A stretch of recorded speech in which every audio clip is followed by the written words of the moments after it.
Olá, musas, sejam bem-vindas. Estamos de volta aqui para mais um episódio da série O que é ser mulher na sua pele.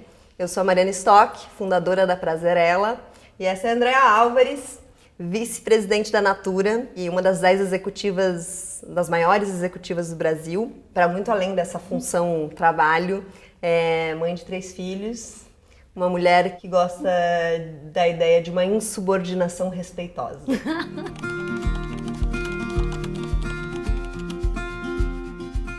Você tem uma carreira que é muito potente, claramente, né? Que já passou por diversas empresas, que cresceu muito rápido, sendo mulher, tendo 3 filhos, priorizando a família. Como é? O que é potência para você, André? Nossa, o que é potência para mim? Acho que é você conseguir desenvolver aquilo que está dentro de você, de alguma maneira. E poder exercitar isso de uma maneira plena, de uma maneira íntegra. Não necessariamente de uma maneira fácil, porque eu acho que potência não necessariamente está associado com algo fácil. Mas eu acho que justamente por ter alguma coisa até de árduo, tem um sabor de conquista, né? Acho que tem um sabor de realização. Então acho que para mim, potência é poder sentir que você consegue se realizar como ser humano naquelas esferas da sua vida que são importantes para você. Acho que talvez essa seja a minha definição de potência. Uau! E essa potência está muito manifestada na tua trajetória, né?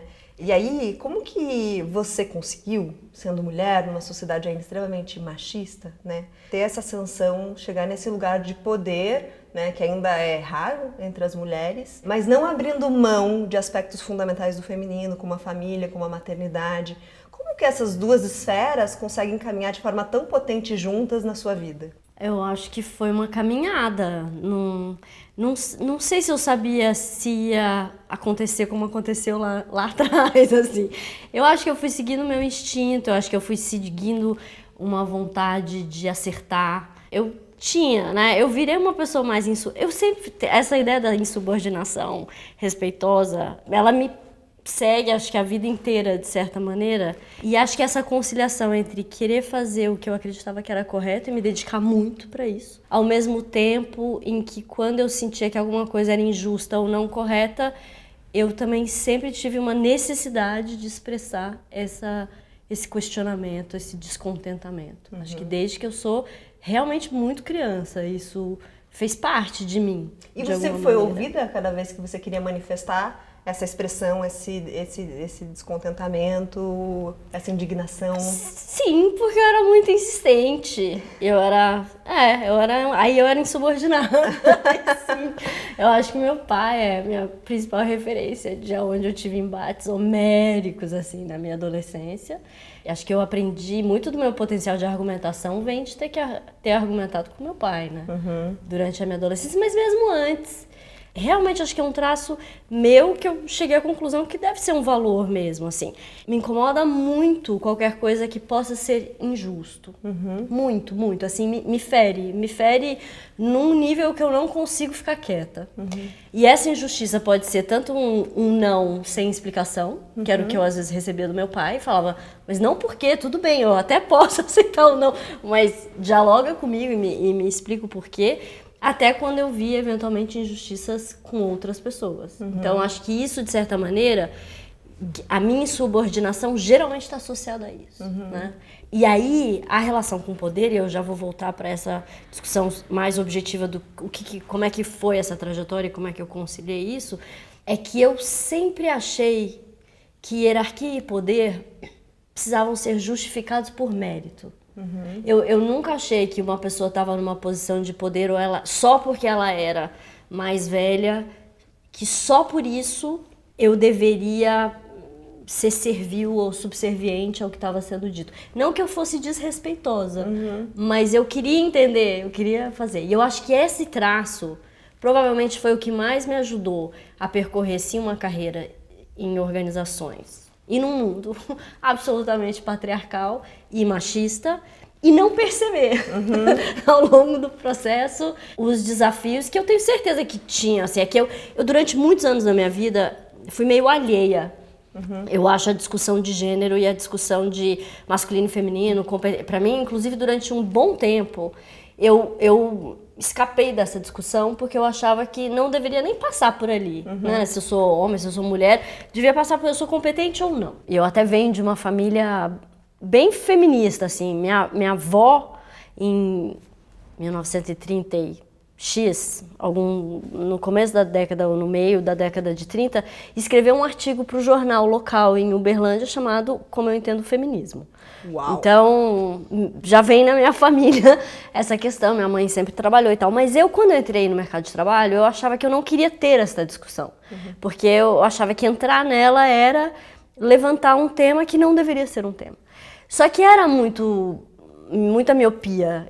Hoje eu olho para trás e falo, foi uma miopia, porque o fato de eu ter tido uma base que também me fortaleceu para encarar desafios e falar nada vai me limitar a não ser eu mesma e a decisão que eu tomar, que também é um pouco de arrogância, que hoje em dia mais velha eu nem acho que é assim mais. Mas assim, eu fui criada para acreditar que eu podia ser qualquer coisa, e isso me trouxe uma resiliência e uma capacidade de lidar com várias barreiras que sim são colocadas, e que eu acho que na minha vida foram até menores, porque eu trabalhei em ambientes onde esse espaço já era um pouco mais tranquilo, mas que essa não era a realidade da maioria das pessoas. E que se eu estava numa posição de poder, eu tinha obrigação de fazer alguma coisa a respeito. Então, foi ali que eu me reengajei numa pauta de realmente estudar a questão feminista, de trabalhar com ações afirmativas, de usar as posições que eu estava ocupando para realmente fazer alguma coisa. Foi quando eu entrei na rede de mulheres líderes pela sustentabilidade, depois, mais tarde, quando a gente foi para Brasília encontrar a Dilma no Mulheres do Brasil. Eu faço parte de vários grupos assim que estudam mesmo a questão do que a gente precisa fazer para reduzir essa diferença.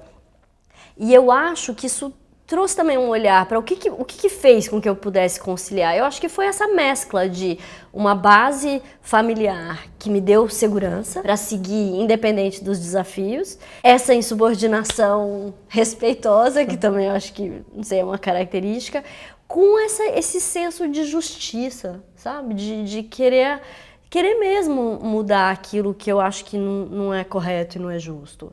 E a diferença de possibilidades que as mulheres têm para desenvolverem as suas potências, que são as de serem a mulher nos papéis que a sociedade já estabeleceu, mas também uma série de outros papéis que a gente tem o direito de viver, eu acho que foi o que acabou me ajudando a conseguir conciliar essas coisas, de querer ser mãe e querer ser profissional e ir aprendendo ao longo do caminho como lidar com as...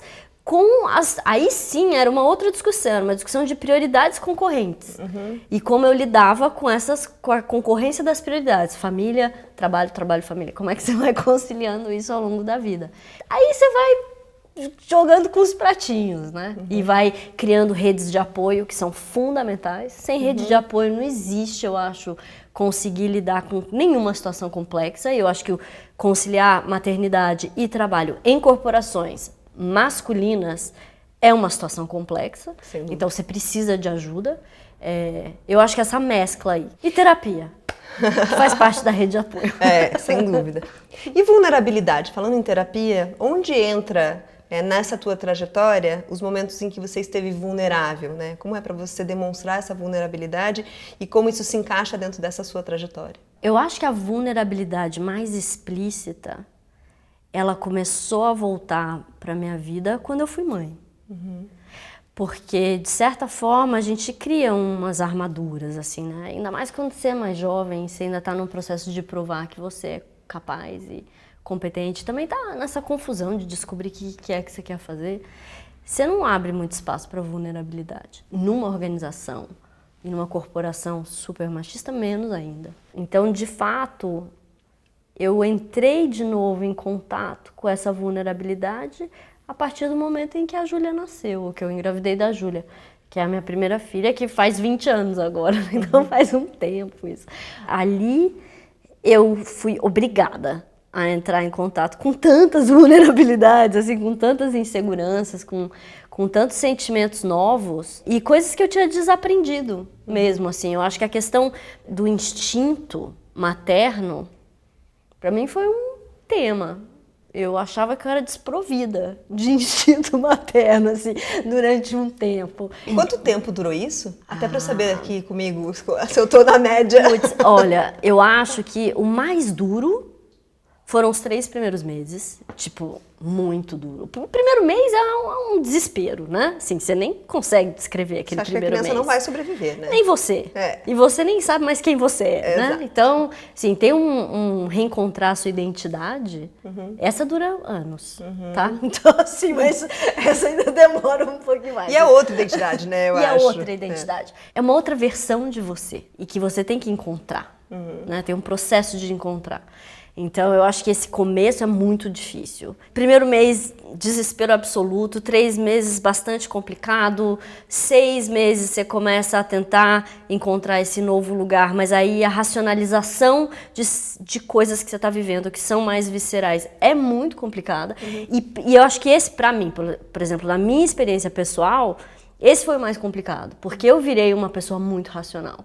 Em função do ambiente onde eu tinha que conviver e aonde eu estava. Então, resgatar esse espaço mais emotivo, mais sensorial, para mim foi muito difícil.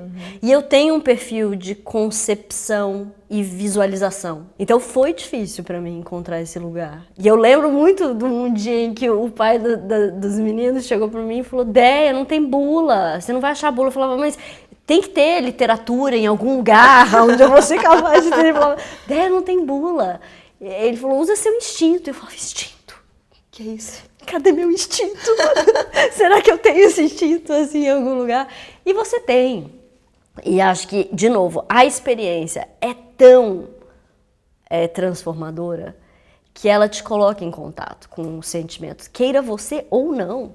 Então, se você estava evitando entrar em contato com os seus sentimentos mais profundos, a maternidade te obriga a vivê-los, querendo ou não. Então, eu acho que isso, para mim, foi um momento, assim, onde a vulnerabilidade voltou na minha vida a partir dali. E aí, ao longo da minha carreira, eu acho que teve alguns outros momentos onde a situação extrema de dificuldade te coloca num lugar vulnerável. E aí, você precisa pedir ajuda. Então, eu vivi alguns momentos de muita dificuldade na minha vida. Quando a Manu, a minha terceira, nasceu, eu estava sozinha na Argentina, o pai das crianças morava no Brasil, e ele ia e voltava direto, mas eu fui com os meninos, e ele ficou, e ele ia e voltava. Então, eu estava sozinha, cuidava de 3 países, assim, não como head, mas tinha área de marketing de 3 países, com 2 filhos, grávida, né? E fiquei grávida da Manu lá. E tive toxoplasmose na gravidez. Descobri que eu tava com toxoplasmose, que eu tinha adquirido em algum momento, não sabia nem em que trimestre. Pro feto, né? Pro bebê. Pois é, e aí foi muito complicado. E na mesma semana que eu descobri, no mesmo dia que eu descobri que eu realmente estava com um diagnóstico de toxoplasmose, a pessoa que foi comigo pra lá, faz parte dessa minha rede de apoio, também contraiu uma infecção que a gente até hoje não sabe qual é, foi parar no UTI. Então eu me vi num sábado, às 10 da manhã, com a Eli na UTI, eu grávida de 8 meses e meio. O pai dos meninos não tinha conseguido ir naquele fim de semana porque tinha tido causa aérea, alguma coisa assim. E os meninos em casa e o Rafa me ligando, falando, mami, estamos com hambre. E eu, ai, Jesus. Como é que eu me coloquei nessa situação, assim, sabe? Quando você fala, como é que eu vim parar aqui? O que eu faço? E aí você vira e fala, bora chamar a cavalaria toda, né? Mãe, vem pra cá, minha sogra vem pra cá, Zeuner, vem pra cá, vem pra cá, eu não vou dar conta disso sozinha. Tipo, passei do limite e muito no que eu conseguia fazer.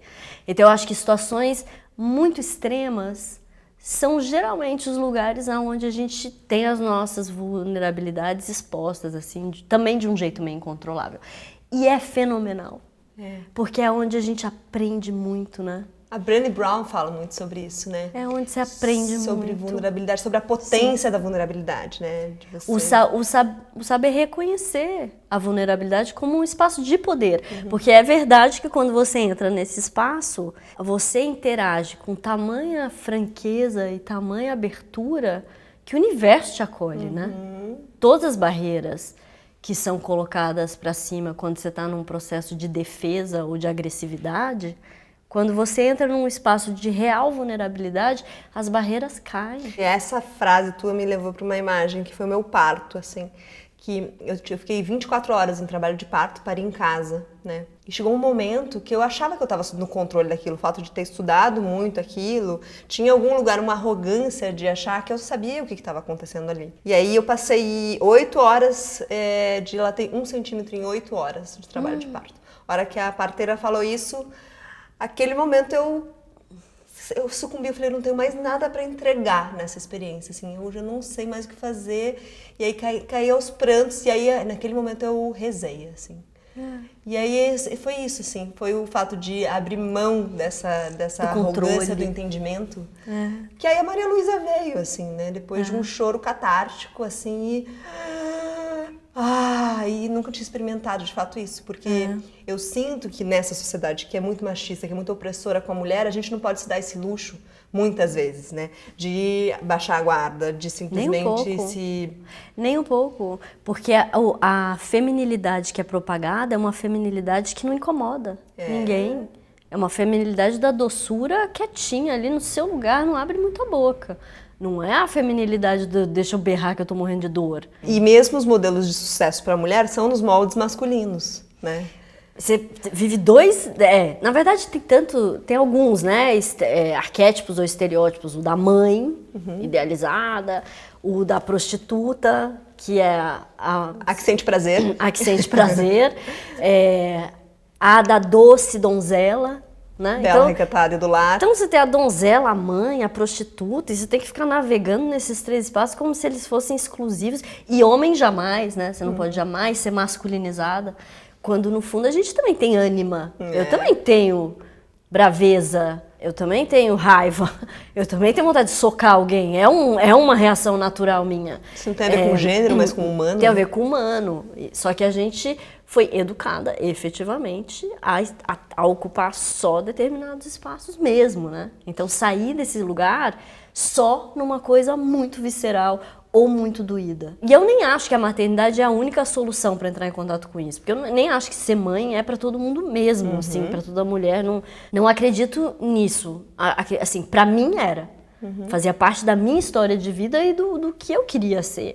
Mas eu tenho certeza que há inúmeras outras formas de você entrar em contato com essa vulnerabilidade, com esse espaço de identidade mesmo, né? Que você vai construindo ao longo da sua vida. Como foi a tua educação para ser mulher, né? Você falou um pouco da tua relação com seu pai, dos embates homéricos e tudo mais. Você teve educação sobre o que é ser mulher, sobre os rituais, sobre o que é esse feminino mais profundo? Mais profundo, sobre sexualidade? Sobre o feminino mais profundo, não. Porque eu venho de uma família muito acadêmica, racional, intelectualizada, do lado feminino. Meu pai é a pessoa mais emotiva e visceral do meu núcleo familiar mais íntimo. A minha mãe é super Atena, estrategista, assim, super racional e na verdade a mamãe encontrou o espaço dela de vulnerabilidade e de um espaço de amor mesmo, mais pleno, até com a gente, depois que ela viveu um acidente em que ela quase morreu. Em que ela foi jogada para fora do carro. Dali para frente, eu vejo uma mudança na mamãe, inclusive com a gente, assim. Ela sempre foi muito confiável, eu sabia que se eu precisasse de alguma coisa, minha mãe estava ali. E a mamãe sempre foi muito sensata, então ela nunca falou não, porque não. E ela sempre interviu em algumas situações onde ela achava, não, pode ir. E ela sempre falou, eu confio em você. Essa liberdade vem com responsabilidade, mas vai. E também sempre fui estimulada a acreditar que eu tinha que ralar para conseguir o que eu queria, mas que se eu ralasse, eu podia realmente sonhar ser o que eu quiser. E meus pais não tinham um pudor com a questão de sexualidade, não era um tema tabu, mas não era um tema, sabe assim? Não era nem uma coisa nem outra. E eu acho que eu sempre soube que meus pais tinham uma vida sexual prazerosa e bem realizada, mas não era um assunto de mesa, né? Não é que a gente falava disso. Mas a minha mãe era uma coisa meio Malu mulher, né? Assim, essa coisa da mulher independente, eram os ícones. E a gente morou em Berkeley, na Califórnia, durante 5 anos, né? Quando eu tinha 9 anos, dos 9 aos 14. É impossível você morar na Califórnia e não ser transformado por aquele ambiente. Então a gente morou muito tempo lá. Acho que tudo isso, de certa maneira, me moldaram, assim, a ter uma relação que eu não sei se era plena com a questão da sexualidade, com essa formação, e não era tão profunda na questão do feminino, apesar de que eu lembro de ter lido Mulheres que Correm com Lobos, eu devia ter 16 anos. Um clássico. Então, de alguma forma, eu já estava mergulhada em arquétipos, né? Do feminino desde a minha adolescência. Não sei. Tá aí uma pergunta que eu acho que eu nunca elaborei tanto. Não sei elaborar tão claramente como foi essa minha formação com relação ao feminino e a sexualidade. A minha mãe, por outro lado, é uma pessoa muito vaidosa, sabe? Ela sempre foi muito vaidosa, sempre se cuidou, andou muito bem vestida, se maquiava, se cuidava. Era uma pessoa muito conectada com essa pegada. Minha avó, por outro lado, era uma pessoa que sempre falava pra gente fazer massagem, meditação, me mandava andar descalço e sentir energia telúrica quando eu tinha 5 anos de idade. Que lindo. Então, sei lá, é meio um pupurri, né? É uma mescla. Acho que todo mundo né? Uma mescla. E como é esse repassar para os seus filhos? Porque você tem 2 filhas meninas e um menino, né? Ambos na adolescência, uma na pré-adolescência, se é que se pode dizer. Como é esse tema da sexualidade? Porque eu sinto que as crianças hoje vêm com outro chip, né? Com uma outra perspectiva. Muito, gente. Tem essa temática da sexualidade? Tem. E ela é muito tranquila, assim. O que eu acho mais incrível é como essa geração, e eu não sei se é da geração ou se é da amostra reduzida que eu tenho, que obviamente está inserido num contexto que eu não sei se ele é geral. Certeza que não é geral em função dos privilégios. Dos privilégios que a gente tem e até se eu contrasto com a realidade do mundo atual, né? Mas as crianças têm uma relação muito tranquila. Claro que passando pela adolescência tem toda a questão da vergonha, do desconhecimento, do aprendizado, daquilo que ainda é novo e que está emergindo nos seus corpos, né, na sua vida, na sua relação com os outros e com os amigos e tal. Mas o que eu acho mais legal é quão tranquilo, por exemplo, eles lidam com a questão de múltiplas sexualidades e gêneros. Eu lembro há uns anos atrás a gente ia passar o Réveillon na casa de um casal amigo que é um casal de homossexuais. E a Júlia queria levar uma amiga, eu falei, Juju, avisa pra mãe da sua amiga que é um casal, elas eram crianças. Eu falei assim, não sei, famílias são distintas, de repente ela se sente incomodada, era bom falar. E a Júlia nada. Falava, Juju, Réveillon tá chegando bem, já avisou pros pais da sua amiga e tal? Aí chegou num dia que a gente tava na mesa do jantar e estavam os 3, assim, e a Ju falou assim, eu falei, Ju, você falou com os pais da sua amiga? Ela falou, mamãe, ninguém se importa, isso não é uma questão, ninguém se importa.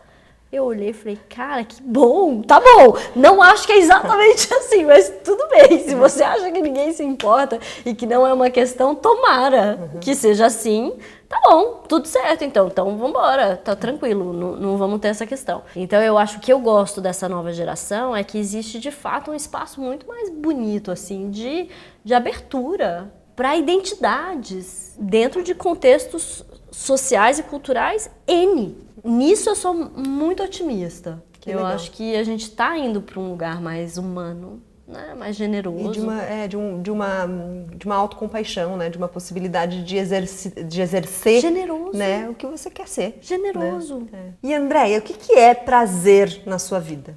Prazer na minha vida são sensações de satisfação, maravilhamento, acho que de emoções, assim, né?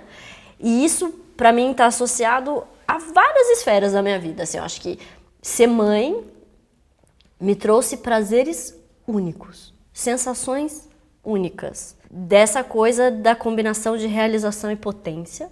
Eu acho que está associado a isso, prazer. Eu acho que deve estar associado a alguma coisa nesse sentido. Acho que a maternidade traz isso muito para mim, a conquista de algum desafio, então a realização de alguma coisa que é muito importante para mim, conseguir dar conta de algo que é muito desafiador. Também eu acho que é um espaço de prazer. Convivência social é um espaço de prazer. Engraçado, eu tenho grupos de amigos, alguns até. Dizem que a gente não tem tantos grupos de amigos, mas eu tenho grupos de amigos, assim, que eu diria que eu tenho, de 3 a 5 grupos de pessoas bem diferentes, mas que me trazem enorme prazer e que dialogam comigo em diferentes esferas da minha vida, né? Então, mas que realmente são. Eu amo aprender. Amo. Eu sou uma viciada em aprender, assim. Eu tenho uma curiosidade insaciável. E eu curto sentir que eu tô aprendendo algo novo. Por isso que eu gosto tanto de viajar. Porque eu acho que quando eu viajo, eu tô o tempo inteiro absorvendo. Parece que todas as minhas células do corpo estão, assim, turbinadas, né? Porque você tá o tempo inteiro aprendendo e aprendendo coisas de contextos e cenários que não são seus. Modo presença ativa, Total, né? Total. Então, você tá inserido... Acabei de voltar da Tanzânia, né? Assim, você entrar naquele lugar que é diferente ao mesmo tempo tão igual, isso também me traz muito prazer. E tem o prazer sexual mais específico, assim, que também é um espaço muito bom, né? De descoberta, de sentimentos. E eu acho que alguns desses prazeres têm um quê de perda de controle, né? Então a gente falou da perda de controle da maternidade, que a maternidade traz. É curioso que... Você sabe que eu fiz essa distinção agora, pode até ser algo bem estúpido que eu vou falar, mas me veio esse insight, que assim, eu acho que tem uma dimensão do prazer, que é o prazer que é através do controle você chega, porque você foi atrás, lutou, e mesmo que o controle não seja total, mas ele é dirigido, e aí, portanto, quando você chega lá no final, você tem o prazer da conquista. Tem mais a ver com o prazer cognitivo. Cognitivo, acho que esse é real, né? Do esforço, da busca, tá? Aí você chega lá e fala, ai, que bom, que legal, consegui, e isso é real. E tem o prazer associado à perda de controle, que é, eu acho, pra mim, pelo menos, um dos mais complexos, assim, de lidar. E aonde na minha vida, pela minha história de vida e a forma como eu fui criada e vivi minha vida há muitos anos, talvez tenha sido a mais difícil de entrar em contato com ela de uma forma plena. Porque a perda de controle, pra mim, é uma questão. Ainda é. Eu sou muito melhor do que eu era antes, né?